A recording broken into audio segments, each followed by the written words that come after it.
Hello friends, welcome back to our YouTube channel Cam Visual.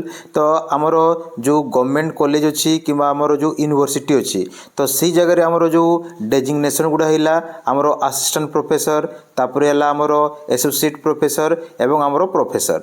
तो यही जो डेजिग्नेशनटा आमर जो एडेड कॉलेज रे नहीं, एडेड कॉलेज रे ओनली आमर लेक्चरर मान्यता अच्छी। तो यही जो अच्छी डिफरेंशिएट या नहीं क्वेश्चन एराइज करते आमर मान्यवर विधायक आमर श्री प्रदीप कुमार दिशारी आमर विधानसभा रे। तो यार उत्तर मध्य आसी देखा कौन उत्तर रखिंट आमर उच्च शिक्षा मंत्री। तो ये जगह देखो तांकर जो क्वेश्चन है उच्च शिक्षा मंत्री अनुग्रह करी कहिबे कि आमर जो 1990 मसीहारू आमर यूजीसी रो नियम अनुसार महाविद्यालय और विश्वविद्यालय रे अध्यापक और प्राध्यापक पदवी बदल रे आमर असिस्टेंट प्रोफेसर एसोसिएट प्रोफेसर और प्रोफेसर भाव में री डेजिग्नेशन करागला।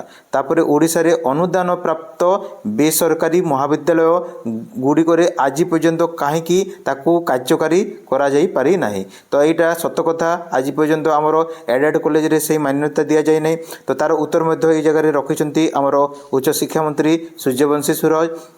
तो यूजीसी नियम अनुसार सरकारी महाविद्यालय और विश्वविद्यालय रे अध्यापक और प्राध्यापक पदवी बदल रे आमर असिस्टेंट प्रोफेसर एसोसिएट प्रोफेसर एवं प्रोफेसर भाव में री डेजिग्नेशन करा जाइछि। ओडिशा रे अनुदान प्राप्त बेसरकारी महाविद्यालय गुड़िक कार्यरत आमर अध्यापक तापर अध्यापिका मानक उपरोक्त पदवी लागू करने विचार विमर्श करुछंती। तो यहाँ एवं डिस्कसन चलछि बोधे से आग को आमर जो आमर नॉन गवर्नमेंट आमर जो एडेड कॉलेज अच्छी से जगह भी से पोस्ट गुड़ा को आमर री डेजिग्नेशन करा जिवो आमर असिस्टेंट प्रोफेसर तापर एसोसिएट प्रोफेसर एवं प्रोफेसर करा जिवो। तो यहाँ हूँ तुम रिसेंट न्यूज आमर विधानसभा रे जोटा क्वेश्चन एराइज होता तुम 21 मार्च रे।